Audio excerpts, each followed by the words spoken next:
رسول الله يا حبيب الله. اللهم صل على سيدنا ومولانا محمد معدن الجود والكرم وآله وأصحابه الكرام وابنه الكريم وبارك وسلم صلاة دائمة سرمدا أبدا. احمد رضا کا تازہ گلستان ہے آج بھی، خورشید علم ان کا درخشاں ہے آج بھی، سب ان سے جلنے والوں کے گل ہو گئے چراغ. احمد رضا کی شمع فروزاں ہے آج بھی، کس طرح اتنے علم کے دریا بہا دیے، اہل ہنر کی عقل حیران ہے آج بھی. عزیزان گرامی وقار، عرس رضوی کا ایک پربہار موقع ہے اور اندور کی یہ جامع مسجد بریلی کا نظارہ پیش کر رہی ہے.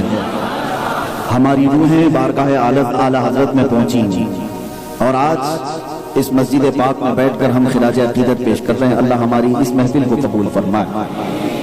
سب سے پہلے گفتگو کے آغاز سے میں آپ سب کو اس بات کی وضاحت کر دوں، تقریر اور خطابت کی غرض سے نہیں آیا. ہمارے اکابرین اہل سنت میں سے عظیم تر شخصیات میں سے مفتی مالوہ استاد الاساتذہ حضرت علامہ مولانا مفتی نور الحق صاحب قبلہ دام اللہ اقبالہ کی بارگاہ میں شرف تلمذ حاصل کرنے کے لیے حاضر آیا. اور فرق اتنا ہے کہ استاد نے مجھے آج منبر پر بٹھایا ہے اور جو غلطی ہوگی وہ وہیں سے اصلاح بھی فرمائیں گے. دیگر علماء اور مشائخ بڑے ادب و احترام کے ساتھ آپ تمام حضرات کی بارگاہ میں مجھ فقیر کو حاضر کیا گیا ہے اور تھوڑی دیر کے لیے میں منبر پر بیٹھا ہوں، ورنہ یہ تمام علماء در حقیقت ہمارے سروں کے تاج ہیں. عزیزان گرامی، محب گرامی، رفیق گرامی، حضرت علامہ مولانا مفتی احمد یار خان صاحب، یہ نام ہی سنیت میں ایسا مشہور ہے کہ سیدھے تفسیر نعیمی کی طرف عقل چلی جاتی ہے، ذہن اسی طرف مبذول ہوتا ہے. اور سچ فرمایا میرے برادر گرامی حضرت مولانا مفتی ظفر نوری صاحب نے کہ جامعہ ازہر میں بھی میں آپ کو تعریف کے لیے نہیں چند باتیں عرض کروں. بہت سارے مصر کی آزادیاں ایسی ہیں کہ لوگوں کو اپنی رانائیوں میں کھینچ لیتی ہیں، اپنی رنگینیوں میں ملوث کر جاتی ہیں، لیکن چند وہ لوگ ہیں جنہوں نے اہل سنت و جماعت کیا بلکہ ہندوستانی اکابرین کی روایت کا بھی وہاں پر سکہ جمایا اور اپنی شناخت کو قائم رکھنے میں پوری سعی کی. ان میں سے مفتی احمد یار خان صاحب بھی ہیں، مفتی ظفر نوری صاحب بھی ہیں. الحمدللہ یہ اپنی پوری شناخت کے ساتھ جامعہ ازہر مصر میں برقرار رہے اور اسی طرح سے لوٹے کہ یہاں آنے کے بعد بھی لوگوں نے ان کا پرتپاک استقبال بھی کیا ہے. عزیزان گرامی، اللہ تبارک و تعالی ہمارے ان احبا کا سایہ دراز فرمائے. فاضل بریلوی رضی اللہ تعالیٰ عنہ کی بارگاہ میں خراج عقیدت پیش کرنے سے قبل ایک جملے کی میں اصلاح چاہتا ہوں. میرے لیے حضرت علامہ مفتی ظفر نوری صاحب نے بھی اور مفتی احمد یار خان صاحب نے بھی یہ اعلان بھی کیا، یہ ان کی محبتیں ہیں کہ مرشد گرامی حضور تاج الشریعہ بدر الطریقہ رحمت اللہ تعالیٰ علیہ مصر کی سرزمین پر تشریف لائے 40 سال کے بعد، اور انہوں نے اعلاناً یہ کہا میرے احبا نے، دوستوں نے، کہ ان کی کوشش سے آئے ہیں. مجھ فقیر اور نکمے کی کیا کوشش، حقیقت تو یہ ہے کہ ان کی نظر عنایت نے مجھے مصر پہنچایا ہے. حقیقت تو بات یہ ہے کہ بادشاہ اپنے خادم کو دور تک پہنچاتا، خادم کی کیا حیثیت ہے. ہاں بس یہ ہے کہ ہم نے تمنا کی اور دعائیں کی اللہ کی بارگاہ میں اور رسول پاک کی بارگاہ میں عریضہ پیش کیا تھا کہ مولا تیرے حبیب پاک صلی اللہ علیہ وسلم کے جو گستاخ ہیں ہندوستان میں، وہ یہاں آ کر سنی بنے پھرتے ہیں، یہاں اہل سنت و جماعت کے علمبردار بنے پھرتے ہیں، ان کا چہرہ بے نقاب ہونا چاہیے. اور یہی دعائیں مستجاب ہوئی اور مصطفیٰ کریم صلی اللہ علیہ وسلم کے دربار سے مجھے یہ لگتا ہے کہ حضور تاج الشریعہ کو مصر اللہ کے حبیب صلی اللہ علیہ وسلم کی عنایتوں نے پہنچایا اور آپ کے دورہ مصر نے سب کے چہرے بے نقاب بھی کیے اور اہل سنت و جماعت کا مسلک اعلیٰ حضرت کا پرچم بلند بھی ہوا. عزیزان گرامی، وقت کی قلت کے ساتھ میں جو اہم باتیں ہیں اعلیٰ حضرت رضی اللہ تعالیٰ عنہ کے متعلق وہ عرض کیے جاتا ہوں. سب سے پہلی چیز تو ہم بار بار تکرار کریں گے اپنی تقریر میں اعلیٰ حضرت کا، اور نام نہ بھی لیں تو سب کا ذہن بریلی کی طرف جاتا ہی. کچھ لوگوں کا نہ جائے تو اسے ہمیں فرق نہیں پڑتا. بعض لوگوں کو اگر اعتراض بھی ہے، ان کو اعلیٰ حضرت کہتے ہیں، ہم تو یہ کہتے ہیں اعلیٰ حضرت کو اعلیٰ حضرت کہنے کے لیے اعلیٰ خاندان کا ہونا بھی ضروری ہے، اعلیٰ اخلاق کا ہونا بھی ضروری ہے، اعلیٰ علم والا ہونا بھی ضروری ہے، اعلیٰ سوچ رکھنے والا بھی ہونا ضروری ہے۔ جب یہ ساری چیزیں اعلیٰ ہوں گی تو بریلی کے احمد رضا کو وہ اعلیٰ حضرت کہنے میں عیب نہیں محسوس کرے گا۔ ہم نے انہیں صرف اور صرف پٹھان خاندان سے ہونے کی وجہ سے اعلیٰ حضرت نہیں کہا، بلکہ اس امام احمد رضا خان کی قلم نے ہزاروں نہیں کروڑوں کے دلوں میں عشق مصطفیٰ بھر دیا، اس لیے ہر سنی گدھا انہیں اعلیٰ حضرت پکارتا ہے۔ یہ من جانب اللہ دی ہوئی ہیں، اللہ تعالیٰ کی طرف سے دی ہوئی عنایتیں ہوتی ہیں۔ مسلک اعلیٰ حضرت یہ لفظ سے بھی بعض لوگوں کو اگر تکلیف ہوتی ہے، اور کئی اس طرح کے شوشے چھوڑے جاتے ہیں کہ اس نئے لفظ کی کیا ضرورت ہے، یہ جہالت ہے، نری جہالت ہے۔ مسلک اعلیٰ حضرت کا مطلب کوئی ایک نیا دین نہیں، وہی دین مصطفیٰ ہے جو رسول پاک صلی اللہ علیہ وسلم نے اپنے صحابہ کے درمیان چھوڑا تھا۔ صحابہ نے تابعین کے درمیان جو نقوش چھوڑے وہی یہ دین ہے، اور تابعین اولیاء کاملین سلف صالحین سے چلا جو پاکیزہ مذہب، پاکیزہ دین اسلام ہے، اسی کا اس زمانے میں جو نام ہے وہ مسلک اعلیٰ حضرت ہے۔ اس کو ایک مثال سے میں یوں کہتا ہوں کہ میرے عزیزوں، کبھی ایسا ہوتا ہے کہ آپ کے اندور کی کوئی سڑک پرانی ہے، کافی پرانی ہے، 150-200 سال پرانی ہے، لیکن بارش، طوفان، موسموں کی وجہ سے گڈھے پڑ جاتے ہیں، خراب ہو جاتی ہے کبھی کبھار۔ 150-200 سال پرانی ہے، لیکن ابھی اتفاق ایسا ہوا کہ آپ کے نگر سیوک آئے، کارپوریٹر آئے، یا کوئی بڑے اہل ثروت میں سے کوئی شخص اٹھے اور انہوں نے کہا میں لوگوں کے لیے سڑک کو صحیح کروا دیتا ہوں۔ سڑک انہوں نے اپنے مال سے صحیح کروایا، اور سڑک جب صاف ستھری ہو گئی، لوگ اچھا چلنے لگے، تو اب جو چاہنے والے لوگ ہیں، محلے والے، اس نگر سیوک یا کارپوریٹر کے نام کا بورڈ وہاں پر روڈ پہ لگا دیتے ہیں، کہتے ہیں کہ میاں سڑک ان کی نہیں ہے، سڑک تو 200 سال پرانی ہے، لیکن گڈھے پڑ گئے تھے، پرانی ہو گئی تھی اور چلنا دشوار ہو گیا تھا، موسموں کے تھپیڑوں نے سڑک کو خراب کر دیا تھا، اور اس صاحب نے اپنے مال سے خرچہ کر کے اس سڑک کو صاف کر دیا، اس لیے ہم نے ان کا نام یہاں لگا دیا۔ بلا تشبیہ بلا تمثیل، اسلام وہ عظیم دین ہے، اس میں کئی منافقین داخل ہو کر کے اس کے چہرے کو خراب کرنے کی ہر زمانے میں کوشش کرتے رہے، اس پر گرد و غبار ڈالتے رہے، کبھی دین کا چہرہ الگ الگ انداز میں لوگ پیش کرنے کی کوششیں کرتے رہے۔ اس کی غبار، اس کی دھول کو ہٹانے کے لیے اللہ رب العزت نے امام احمد رضا کو پیدا کیا۔ بریلی شریف میں اس امام احمد رضا خان فاضل بریلوی نے مختصر سی اپنی عمر میں پھر دین مصطفیٰ پر جو کچھ بھی گرد و غبار غیروں نے ڈال رکھا تھا اس کو پوری طرح سے ہٹایا، صاف کیا، اور ایک پاکیزہ چہرہ دین اسلام کا امت کے سامنے رکھا۔ تو امت نے محبت میں پکار کر کے کہا دین تو مصطفیٰ کا ہی ہے، لیکن اب یہ سڑک صاف کیا ہے احمد رضا نے، اس لیے اس سڑک پر چلنے والوں کو ہم مسلک اعلیٰ حضرت کا نام دیتے ہیں۔ اس کے علاوہ کوئی نیا دین نہیں۔ امام احمد رضا خان فاضل بریلوی رضی اللہ تعالیٰ عنہ کو اسی لیے مجدد بھی کہا گیا۔ مجدد وہی دین کی تجدید کرنے والا، نیا دین لانے والا نہیں، اسی دین کو صاف ستھرے چہرے کے ساتھ پیش کرنے والا۔ عزیزان گرامی وقار، آپ کو جتنا فخر کرنا ہے وہ کم ہے۔ ہم نے عرب کی سرزمین پر لوگوں کو دیکھا اعلیٰ حضرت کا نام لیتے ہی کھڑے ہوئے ہیں۔ عربوں میں بھی ہم نے دیکھا جو وہاں کے دکتور ہیں، وہاں کے جو علماء ہیں، اعلیٰ حضرت فاضل بریلوی رضی اللہ تعالیٰ، بلکہ مفتی مصر ایک مرتبہ انہوں نے کہا کہ لوگ ابن تیمیہ کو شیخ الاسلام والمسلمین کہتے ہیں، اور شیخ حضرت مفتی علی جمعہ صاحب مفتی مصر تھے، انہوں نے برجستہ یہ کہا بریلی کے امام احمد رضا کی کتابوں کے مطالعے کے بعد ہمیں یہ لگتا ہے کہ حقیقی شیخ الاسلام والمسلمین تو ہندوستان ہے۔ سبحان اللہ سبحان اللہ، بے شک بے شک۔ عزیزان گرامی وقار، جس کے علم کے عرب و عجم سب قائل ہوئے، سب قائل ہوئے، اور آج اس ہستی کو اللہ تعالیٰ نے ہند کے مسلمانوں کے درمیان رکھا ہے۔ یہ ہمارے لیے کتنے بڑی سعادت کی بات ہے، فخر کی بات ہے۔ میں اعلیٰ حضرت فاضل بریلوی رضی اللہ تعالیٰ عنہ کی ذات کو اگر پورا مکمل طور پر بیان کروں گی رارہی دن نہ کافی ہو جائیں۔ میرے عزیزوں، صرف یہ بات عرض کرنا چاہوں گا کہ آج ایک مصر کے بڑے عالم دین ہیں، انہوں نے ایک بڑی بات ہم سے کہی تھی، کہا تھا کہ اعلیٰ حضرت امام احمد رضا خان فاضل بریلوی سے آپ لوگ بہت محبت کرتے ہیں، بڑی اچھی بات ہے، لیکن میں سمجھتا ہوں، انہوں نے کہا تھا میں سمجھتا ہوں آپ ہی لوگوں نے ان پر ظلم بھی کیا ہے۔ کہا ہم کیسے ظلم کر سکتے؟ کہا اس لیے کہ اس امام احمد رضا کے افکار اور تعلیمات کو آپ نے عالم عرب میں آج تک نہیں پہنچایا، اور جو کچھ پہنچا ہے وہ صرف 10% پہنچا ہے، 10% پہنچا ہے۔ ان کے خیالات تھے، ان کے اپنے خیالات تھے۔ میرے عزیزو، اس کام پر میں نے اگر دیکھا خاندان اعلیٰ حضرت میں سے تو حضور تاج الشریعہ رحمۃ اللہ تعالیٰ اعلیٰ حضرت کی کئی کتابوں کا ترجمہ عربی میں کیا اور مصر کی سرزمین تک ان کتابوں کو بھی پہنچایا۔ اور یہی بات میں آج آپ سے بھی کہنا چاہتا ہوں کہ اعلیٰ حضرت کو صرف نعروں سے نہ پہچانو، صرف اور صرف اس طرح کی زبان سے کہہ لینے سے اعلیٰ حضرت رضی اللہ تعالیٰ عنہ کی پیروکاری نہیں، بلکہ اعلیٰ حضرت کو پڑھو، اعلیٰ حضرت امام احمد رضا خان کی تعلیمات کو دیکھو، اور اس کے بعد آپ کو مسلک اعلیٰ حضرت بھی سمجھ میں آئے گا۔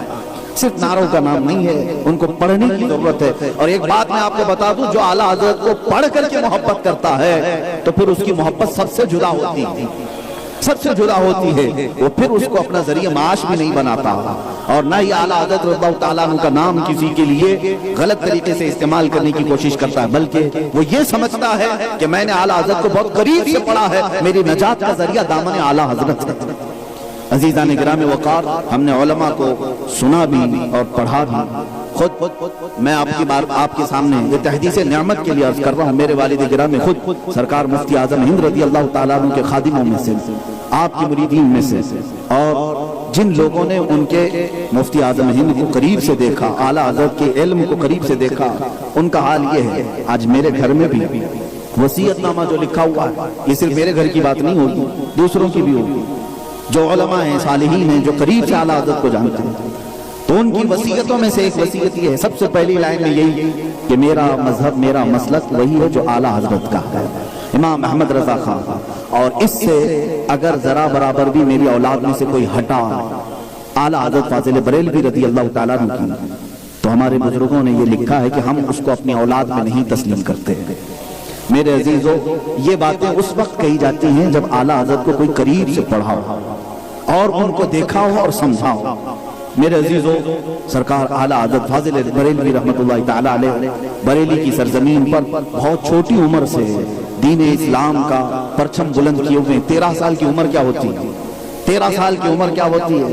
13 سے 14 سال کے بیچ میں فتویٰ نویسی شروع کر دیا، مفتی بن گئے، اور عام مفتی نہیں، ایسے مفتی کہ اللہ اکبر، رامپور سے ایک فتویٰ آیا تھا، مولانا ارشاد حسین بڑے عالم دین تھے، ان کا لکھا ہوا ایک فتویٰ آیا تھا تصدیق کرانے کے لیے علامہ نقی علی خان صاحب کے ہاں، جو اعلیٰ حضرت کے والد گرامی ہیں، وہ بھی اس وقت ایک مدقق اور مدبر عالم دین تھے۔ اعلیٰ حضرت کے والد بہت بڑے عالم دین، ان کی بارگاہ میں تصدیق کرنے کے لیے فتویٰ لایا گیا، تو والد گرامی حضرت علامہ نقی علی خان صاحب نے آنے والے سے کہا کہ دیکھیے دارالفتہ میں جو مفتی صاحب بیٹھے ان سے تصدیق کر لیجیے۔ وہ آئے، دیکھیے یہاں تو 14 سال 15 سال کا کوئی نوجوان بیٹھا ہے، وہ واپس آئے، کہا کہ حضرت وہاں کوئی مفتی صاحب نہیں ہے، وہاں کوئی مفتی صاحب نہیں ہے، ایک کوئی لڑکا جوان بیٹھا ہے۔ علامہ نقی علی خان صاحب نے کہا وہی مفتی صاحب، ہم نے اب فتویٰ نویسی سب ان کے حوالے کر دیا ہے، فتوے وہی دیکھ رہے ہیں اور جوابات بھی وہی تحریر کر رہے ہیں، اور وہ میرے بیٹے احمد رضا خان ہیں۔ تو فتوے کی تصدیق کرنے والا آیا، کس کا؟ مولانا ارشاد حسین رامپوری صاحب کا، بڑا فتویٰ تھا۔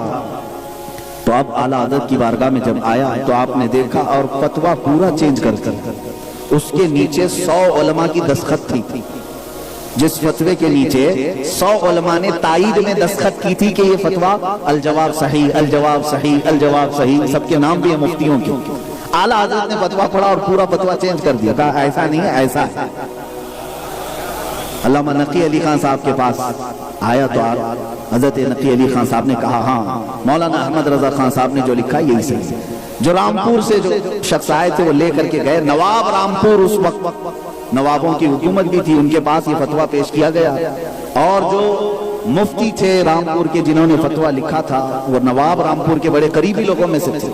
نواب رامپور کو جب پتا چلا کہ بریلی جانے کے بعد یہ تو فتویٰ بدل کر کے آ گیا ہے، دوسرا کچھ جواب آیا ہے، تو نواب رامپور نے طلب کیا اور جواب دیکھا، ایک طرف ایک فتویٰ ہے اس کے نیچے 100 مفتیوں کی دستخط ہے، اور ایک طرف احمد رضا خان فاضل بریلوی رحمۃ اللہ علیہ کا فتویٰ ہے۔ اس نے مفتی صاحب قبلہ کو بلایا اور پوچھا، یہ فتویٰ دیا اور کہا کہ آپ دیکھیے آپ نے فتویٰ لکھا، آپ کی 100 علماء نے دستخط کر کے تصدیق بھی کی اور بریلی جا کر کے جواب دوسرا۔ حضرت مولانا ارشاد حسین صاحب نے غور سے پڑھا اور اس کے بعد کہا، ہاں مجھ سے خطا ہوئی، صحیح فتویٰ تو وہی ہے جو بریلی سے آیا۔ سبحان اللہ سبحان اللہ۔ مولانا احمد رضا خان کو میں جانتا نہیں، لیکن جس نے فتویٰ لکھا وہ صحیح لکھا ہے۔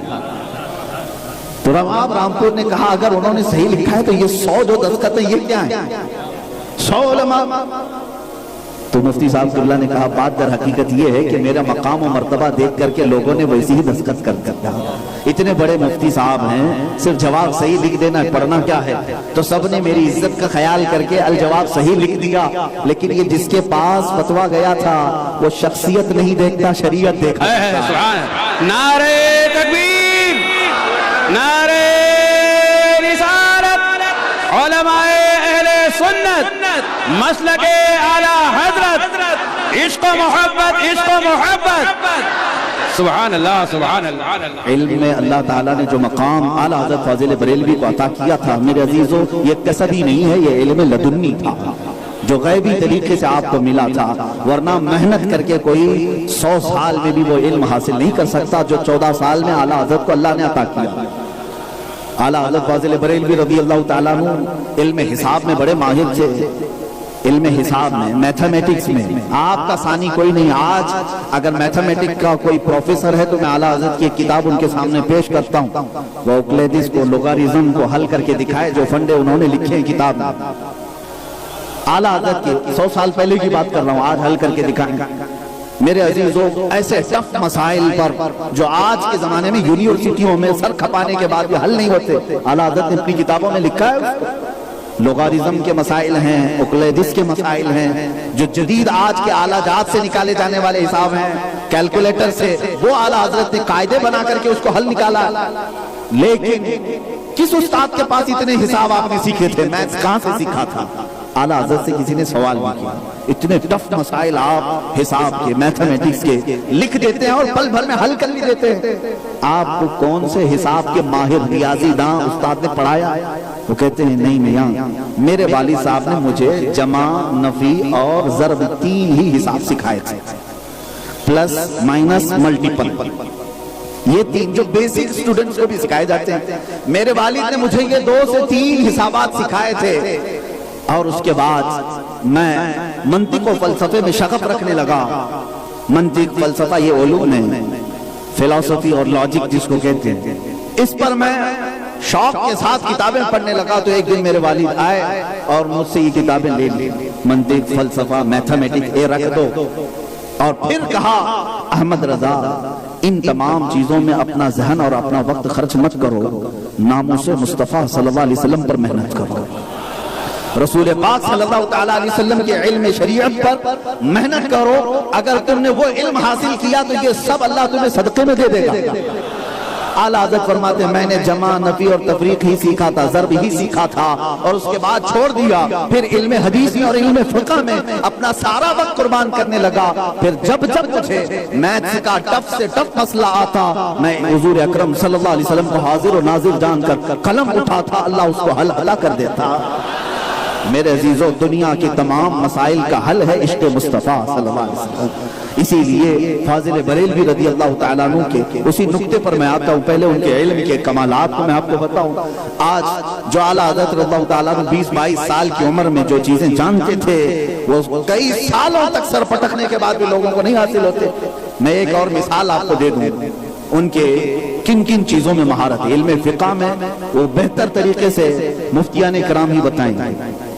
اعلیٰ حضرت رضی اللہ تعالیٰ عنہ کی علمی نظر کیا تھی اور فتاوی نویسی میں آپ کی دقیق نظر کا کیا حال تھا، مفتیان کرام جانتے ہیں۔ بلکہ میں کہتا ہوں آج فتاوی رضویہ شریف میں کچھ ایسے فتوے بھی ہیں جن کو اکثر علماء بھی حل نہیں کر پائیں گے، پڑھ نہیں پائیں گے۔ میں نے خود دیکھا ہے سمت قبلہ کے مسائل ایسے ہیں، جب تک اس کے حساب و کتاب نہیں جانتے، سمت قبلہ کو پہچاننے کے علوم ہیں، قبلہ کا سمت پہچاننے اس علم کو نہیں جانتے، پورا فتویٰ پڑھ جاؤ کچھ پتہ نہیں چلے گا۔ اسی لیے میں نے ایک بزرگ سے سنا تھا اور انہوں نے بہت اچھی بات کہی تھی۔ ان سے پوچھا گیا تو انہوں نے کہا اس زمانے میں میں عالم اس کو سمجھتا ہوں جو کم سے کم اعلیٰ حضرت کی کتابوں کا نام صحیح پڑھ سکے، اعلیٰ حضرت کی کتابوں کا نام پڑھ کر کے ان کا ترجمہ بتا دے، وہ کم سے کم عالم ہے۔ کتابوں کے نام کی بات کر رہا ہوں، ترجمہ نہیں کی بات، کتابوں کا جو نام رکھا ہے۔ میرے عزیزوں، اعلیٰ حضرت رضی اللہ تعالیٰ عنہ کا علم فقہ، علم حدیث، علم تفسیر میں الگ الگ مقام ہے، لیکن کچھ وہ علوم ہیں جن کی طرف علماء کی توجہ بھی نہیں، آج بھی بہت۔ علم جفر تو ویسے ہی ہمارے یہاں عنقا ہو گیا ہے، اعلیٰ حضرت کی اس علم میں بھی کتاب موجود ہے، علم رمل میں ہے، زیجات میں ہے۔ یہ وہ علوم ہیں جو صرف سننے سے رہ گئے، حیت و توقیق اب اس کے جاننے والے شاید انگلیوں میں گنے جائیں گے۔ اعلیٰ حضرت رضی اللہ تعالیٰ عنہ نے ان علوم میں کتابیں لکھی۔ ایک کتاب اعلیٰ حضرت نے کشف العلہ عن سمت القبلہ لکھا ہے۔ جانتے ہیں آج تو آپ کے پاس کمپاس آ گیا اور نیچے رکھ کر کے آپ قبلہ دیکھ لے رہے ہیں، ویسٹ کی طرف دکھایا تو ہمارا قبلہ ادھر ہی ہے۔ ہم تو مشینوں کی ابتدا کرنے لگ گئے۔ اصل اسلام مشینوں سے نہیں چلتا۔ ہاں تمہارا انٹرنیٹ خراب ہو گیا، مشین خراب ہو گئی، اگر یہ پچھم کی بجائے پورب کو دکھا دیا تو تم تو اس کی ابتدا میں وہی نماز پڑھ لو، ایسا ہی ہو جائے گا۔ ایسا نہیں ہے، اسلام نے اس کے قوانین رکھے ہیں، قوانین رکھے ہیں کہ قبلہ پہچاننے کے علوم ہیں، طریقے ہیں، کیسے پہچانا جائے گا۔ اعلیٰ حضرت رضی اللہ تعالیٰ عنہ نے پوری امت کی بات کر رہا ہوں، حضور پاک صلی اللہ علیہ وسلم سے لے کر ان کے زمانے تک جتنے محدثین علماء فقہاء ہیں، ان میں سے امام احمد رضا خان فاضل بریلوی پہلے وہ شخص ہیں جنہوں نے 10 نئے قاعدے ایجاد کیے، 10 قاعدے فارمولے ایجاد کیے قبلہ پہچاننے کے۔ اور جانتے ہیں اس کتاب میں آخر میں اعلیٰ حضرت نے چیلنج کیا کیا ہے؟ چیلنج یہ کیا ہے کہ میں نے فقیر نے یہ 10 قاعدے لکھے ہیں، اگر ان قاعدوں پر عمل کر کے کوئی قبلہ پہچاننا چاہے اور اس قاعدے پر عمل کر کے جب وہ کھڑا ہو جائے جس طرف اس کا چہرہ ہو، اعلیٰ حضرت فرماتے ہیں میرا یہ دعویٰ ہے اگر حجابات ہٹا دیے جائیں تو کعبہ عین اس کی ناک کے سامنے ہو۔ اتنا بڑا چیلنج کوئی نہیں کر سکتا، اتنا بڑا چیلنج کوئی نہیں کر سکتا۔ اعلیٰ حضرت فاضل بریلوی نے اپنی کتاب میں لکھا ہے۔ میرے عزیزو، یہ علم لدنی ہے، ان علوم پر بھی انہوں نے قلم اٹھایا جن علوم پر آج لوگوں کی دسترس تو دور کی بات ہے، جانکاری بھی نہیں رہ گئی۔ میں بات عرض کر رہا تھا ملک العلماء ظفر الدین بہاری رحمۃ اللہ تعالیٰ اعلیٰ حضرت کے قریبی شاگرد ہیں، شاگردوں میں سے بہت قریبی شاگرد ہیں، بہار کے رہنے والے۔ انہوں نے لکھا ہے کہ اعلیٰ حضرت کی بارگاہ میں کئی سالوں تک ملک العلماء رہے، جب اپنے وطن گئے ایک علم ہے علم الاعداد، علم الاعداد اور کچھ نقوش بھرنے کا بھی علم ہوتا ہے، علم تکسیر کہتے ہیں، علم الاعداد کہتے ہیں۔ یہ باؤنس جاتا ہے آج علم کا نام لیں عوام کے سامنے، لیکن میں کھل کر کے تھوڑی طور پر سمجھانے کی کوشش کرتا ہوں۔ تعویذ بھی جو لکھتے ہیں نا آج علماء یا عاملین، اس کے بھرنے کے قانون ہوتے ہیں، طریقے ہوتے ہیں۔ ایسا نہیں کہ 1 2 3 4 لائن سے بھر دیا، ہر ڈبے کو بھرنے کا قانون ہوتا ہے۔ 16 خانے ہوتے ہیں، 16 خانوں کو بھرنے کا طریقہ ہوتا ہے۔ پہلے نمبر پر اس باکس میں کیا لکھا جائے گا، دوسرا نمبر کہاں لکھا جائے گا۔ تو یہ قانون ہے، علم الاعداد جاننے والے یا علم تکسیر جاننے والے وہ سمجھ سکتے ہیں۔ یہ 16 خانے ڈبے بھی ہوتے ہیں، الگ بھی مثلث بھی ہے، مربع بھی ہے، مخمس بھی ہے۔ میں آپ کو بتاتا ہوں، ملک العلماء ظفر الدین رحمۃ اللہ علیہ جب اپنے وطن گئے تو وہاں ایک صاحب تھے، ان کو اس علم میں کمال حاصل تھا۔ ڈبے بھرنے کا جو علم ہوتا ہے، یہ باکس بھرنے کا، وہ باکس بھرنے کا جو علم ہے وہ 16 طریقے سے جانتے تھے۔ 16 خانے ہوتے ہیں اور 16 طریقے سے اسے بھر سکتے تھے، الگ الگ الگ الگ الگ۔ یہ علم جو ہے بہت الگ انداز رکھتا ہے، اس کو بھرنے کے بعد جدھر سے بھی جوڑیں گے ایک ہی عدد آنا چاہیے۔ تو وہ جو دانشور صاحب تھے ان کو اس بات کا خمار بھی چڑھا رہتا تھا کہ مجھے 16 طریقوں سے آتا ہے، 16 طریقوں سے۔ اور کچھ لوگوں کو جب ایسا مل جاتا ہے نا کچھ تھوڑا بہت علم، وہ سب سے پہلے کیا کرتے ہیں، علماء کی تذلیل کرنا شروع کرتے ہیں۔ ہاں کچھ لوگوں کی عادت یہ ہوتی ہے، ایک مسئلہ سیکھ کر کے آیا اردو کی کتاب میں، امام صاحب آ کر کے پوچھا معلوم ہے مولانا وہ جگہ کون سی ہے جہاں سورج کی روشنی کبھی نہیں پڑی، تمہیں کیا کرنا ہے اس سے، تم وہاں رہ رہے ہو جہاں سورج کی روشنی پڑ رہی ہے۔ یہ سوالات لاتے ہیں نا لوگ، وہ جگہ کہاں ہے جہاں سورج کی روشنی ایک بار پڑی پھر نہیں پڑی۔ یہ موبائل میں بھی گھومتے رہتے ہیں، ہم سے بھی لوگ سوال کرتے ہیں۔ کسی نے سوال کیا موسیٰ علیہ السلام ناشتے میں کیا کھاتے تھے؟ میرے عزیز علماء کو اس طرح کے سوالات اس لیے کرتے ہیں کچھ لوگ کہ اپنی علمی فوقیت بڑھائیں، اور ایسا کرنے والے کے لیے حدیث میں وعید آئی ہے قیامت کے دن اس کی زبان کو آگ کی کینچیوں سے کھینچا جائے گا۔ علم اس لیے نہ حاصل کرو کہ علماء کو نیچا دکھاؤ یا ان کو سوال کر کے مغالطے میں ڈالو، ان کو اس طرح سے بہکانے کی کوشش کرو، اس لیے نہیں، معلومات کے لیے کریں تو الگ بات ہے۔ جو پروفیسر صاحب سے، جو دانشور صاحب سے، جب بھی ان کے علاقے میں کوئی مولانا آتے تو سب سے پہلے جاتے، خیر خیریت معلوم کرتے اور پھر پوچھتے مولانا یہ علم العادات کچھ آتا ہے آپ کو؟ یہ ڈبے بھرنے کا علم آتا ہے؟ اگر وہ کہتے ہاں بھر لیتا ہوں، پھر پوچھتے کتنے طریقے سے؟ وہ کہتے مجھے تو 1-2 طریقوں سے آتا ہے، تو یہ سینہ چوڑا کر کے کہتے ارے مجھ کو تو 16 طریقے سے آتا ہے، میں تو 16 طریقوں سے جانتا ہوں۔ ایک مرتبہ ایسے ہی ہوا، ملک العلماء ظفر الدین رحمۃ اللہ علیہ وطن پہنچے، تو جیسے ہی وہ آئے تو یہ پروفیسر صاحب، دانشور صاحب جن کو 16 طریقے سے آتا تھا، وہ آئے، ملاقات کی، خیر خیریت معلوم کی، رات کے وقت بریلی سے آئے، مولانا سنا ہے آپ کا علمی شعرا، آپ علم العادات میں بھی کچھ جانتے ہیں، کچھ درک رکھتے ہیں؟ انہوں نے کہا الحمدللہ جانتا ہوں۔ تو پھر اس پروفیسر نے کہا کہ مولانا ٹھیک ہے جانتے ہوں گے، لیکن مجھے جو ہے 16 طریقوں سے آتا ہے بھرنا، 16 طریقوں سے بھر سکتا ہوں، آپ کتنے طریقوں سے جانتے ہیں؟ ملک العلماء ظفر الدین رحمۃ اللہ علیہ نے سر جھکا کر کے عاجزی سے کہا میاں بس یہی مجھے 200 طریقوں سے آتا ہے، 200 طریقوں سے۔ سامنے والے کا پنگا پہلی مرتبہ کسی شیر کی اولاد سے ہو گیا، پہلی مرتبہ کسی ایسے شخص سے ہو گیا، تو وہ ٹھٹا مار کر کے کہنے لگا مولانا کیا مذاق کر رہے ہو میرے ساتھ، ایسا بھی تو نہ کہو، میں نے آج تک کسی عالم کو 17ویں طریقے سے بھرتا نہیں دیکھا، آپ 200 طریقوں کی بات کر رہے ہو۔ مولانا ظفر الدین رحمۃ اللہ علیہ نے فرمایا فقیر جھوٹ نہیں بولتا، الحمدللہ مجھے 200 طریقوں سے آتا ہے۔ تو یہ بات سن کر کے وہ آگ بگولا ہوا اور محفل چھوڑ کے چلے گئے، کہا کہ میں تو نہیں مانتا اتنے طریقوں سے کوئی جانتا ہو۔ وہ گئے، پہلی مرتبہ ان کو ایسی ٹھیس پہنچی تھی کسی کے ذریعے سے۔ ایک بات یاد رکھنا، فوق کل ذی علم علیم، ہر جاننے والے پر اللہ نے ایک عالم کو رکھا ہے۔ وہ گئے رات کو، رات بھر تڑپتے رہے، یہ مولانا سچ بولا کہ جھوٹ بولا، اور بے چینی سے صبح تک بستر پر کروٹ بدلتے رہے۔ صبح جب ہوئی، نماز پڑھتے ہی فوراً بھاگ کر کے آئے، پھر ظفر الدین رحمۃ اللہ علیہ کے ملک العلماء نے دیکھا، کہا کہ آئیے تشریف لائیے، اور مجھے اندازہ ہے رات بھر آپ نہیں سوئے ہوں گے۔ تو انہوں نے کہا بالکل صحیح مولانا، میں تو آپ کی بات سے اتنا متفکر ہوں، بہت فکر مند ہوں، نہیں سویا۔ اور ملک العلماء نے کہا میں بھی نہیں سویا، میں بھی نہیں سویا ہوں۔ کہا کہ آپ کیوں نہیں سوئے؟ کہا کہ صرف زبانی بات نہ رہ جائے، رات میں نے وہ 200 طریقے لکھ کر کے رکھ دی، اور آنکھ لا کر کے اس کے سامنے رکھ دیا، اور آپ لا کر کے پیش کر دیا، یہ دیکھیے یہ طریقہ، یہ طریقہ، یہ طریقہ، یہ طریقہ۔ ظہر ہو گئی، 200 طریقے دیکھتے دیکھتے ان کے دو توڑ گئے، اور اس کے بعد وہ پوچھنے لگے مجھے اندازہ نہیں تھا کہ 17واں طریقہ بھی کوئی جانتا ہے، پہلی مرتبہ میں نے ایک عالم کو دیکھا، اب مجھے بتاؤ مولانا ظفر الدین صاحب، آپ میرے سر کے تاج ہیں، میں آپ کو حقیقی عالم ربانی مانتا ہوں، آپ نے یہ طریقے کہاں سے سیکھے، آپ کو کس نے سکھائے؟ ملک العلماء ظفر الدین رحمۃ اللہ علیہ فرماتے ہیں یہ تو فقیر کو صرف اور صرف استاد گرامی امام اہل سنت فاضل بریلوی رضی اللہ تعالیٰ عنہ کی، فاضل بریلوی رضی اللہ تعالیٰ عنہ کی صحبت سے ملے ہیں۔ توجہ چاہتا ہوں، صحبت سے ملے ہیں۔ اعلیٰ حضرت نے مجھے سکھایا نہیں، جب اعلیٰ حضرت کہیں بھرتے رہتے ہیں تو میں پیچھے کھڑے ہو کر کے دیکھتے دیکھتے اتنے سیکھ گیا۔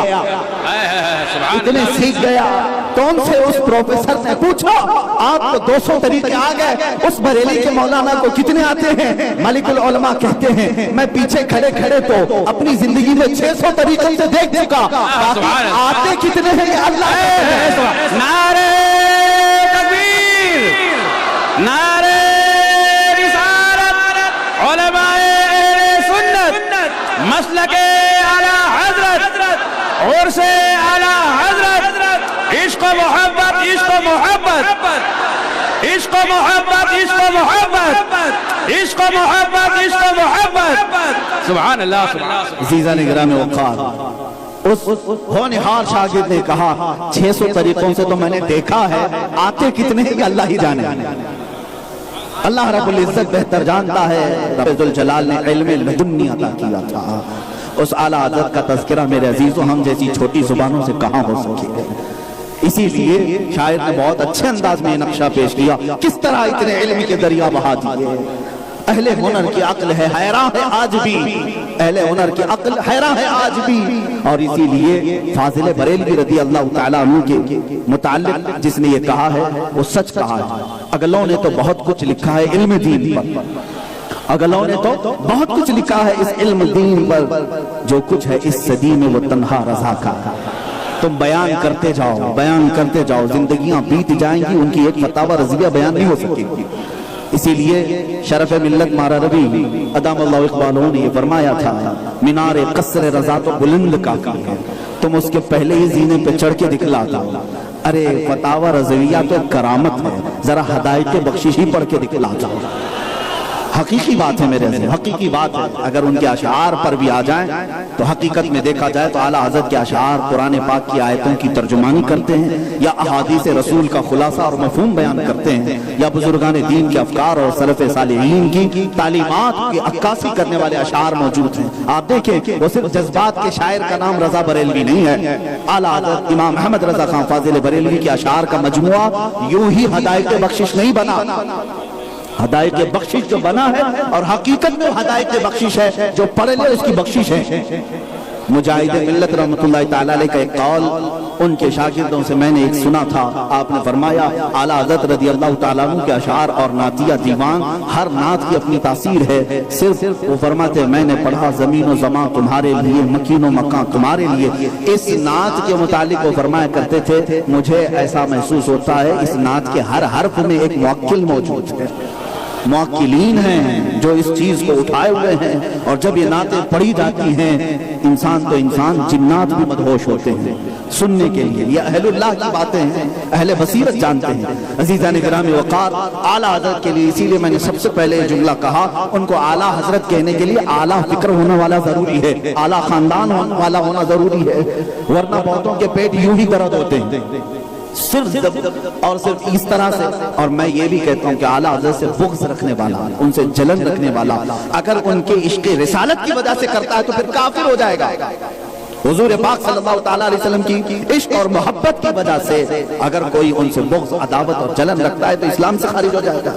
جیسے کہ عالم کے لیے آپ نے فرمایا اس کے علم کی تحقیر کرتے ہوئے کوئی اس سے دشمنی رکھے اور اس کی تذلیل کرے تو کفر ہے. اعلیٰ حضرت رضی اللہ تعالیٰ عنہ کو دوسرے لوگوں سے کیا تکلیف ہے مجھے بتائیں. کیا آپ کی کون سی پراپرٹی اور کون سی جائیداد انہوں نے ہڑپ لی تھی؟ آپ کی کون سی چیزوں پر انہوں نے قبضہ جمایا تھا؟ کچھ نہیں ہے. تم ڈھونڈ کر کے نکالو گے تو یہی ہے کہ جس کو ابھی مفتی صاحب قبلہ نے کہا تھا، حق کو حق کہا، حق کو حق لکھا اور حق سمجھایا. یہی اعلیٰ حضرت رضی اللہ تعالیٰ عنہ کی سنت مبارکہ، ان کی عادت کریمہ. میرے عزیزو اعلیٰ حضرت رضی اللہ تعالیٰ عنہ کا علمی مقام یہ تھا. اس کے علاوہ ایک اور بات، جن علوم پر لوگوں کی دسترس اور مہارت تو دور ہے، جانکاری بھی نہیں پہنچی، ان علوم کی بات میں کر رہا ہوں. علم فقہ، علم حدیث، علم تفسیر، یہ تمام علوم آپ علماء سے سنتے رہتے ہیں. لیکن کچھ لوگ آج بھی بہت سارے ایسے لکڑ بگے ہیں، وہ سمجھتے ہیں کہ ہم کو دنیاوی علوم میں اتنی مہارت ہے کہ یہ مولوی، دیسی مولوی کہاں جانتے ہیں. ان لوگوں سے میں کہتا ہوں کہ صرف ایک بریلی کے امام کا جواب لے آنا، پتہ چلے گا کہ پھر عالم ہوتا کیا ہے. ہاں در حقیقت جنہوں نے اعلیٰ حضرت کو پڑھا ہے نا، وہ سمجھتے ہیں کہ وہ صرف اور صرف عالم ہی نہیں، ایک بہت بڑے عبقری سائنسدان بھی تھے اپنے زمانے میں. انہوں نے نیوٹن کے نظریے کو رد کیا ہے، انہوں نے بڑے بڑے سائنسدانوں کے، آئنسٹائن کے نظریے کو انہوں نے رد کیا ہے.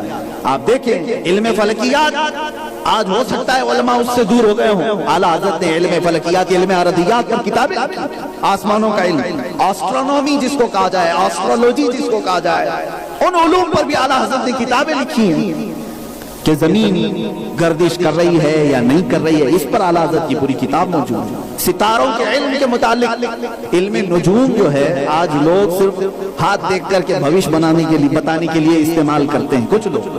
اور جوتش جو بنتے ہیں وہ یہی کہتے ہیں تمہارا راشی آج یہاں ہے، فلاں ہے، وہ ہے. جو علم نجوم سے تعلق رکھنے والے لوگ ہیں وہ ستارہ پرست بھی ہو جاتے ہیں. ستاروں کے ذریعے سے لوگوں کا فیوچر بتاتے رہتے ہیں، جبکہ خود جو ہے سڑک چھاپ ہوتے ہیں. یہ بھی دیکھا ہوگا آپ نے. ارے میاں طوطا لے کر کے آدمی بیٹھا ہے اور لوگوں کی مستقبل بتا رہا ہے، اور طوطا اس کو سڑک پہ لایا ہوا ہے. یہ بھی دیکھا ہے. بہت سارے نجومی جو علم نجوم رکھتے ہیں وہ لوگوں کو بیوقوف بھی بناتے ہیں، اور یہ اٹکل پچھو ہے. اب اس علم میں اعلیٰ حضرت فاضل بریلوی رضی اللہ تعالیٰ عنہ کا کیا کردار ہے؟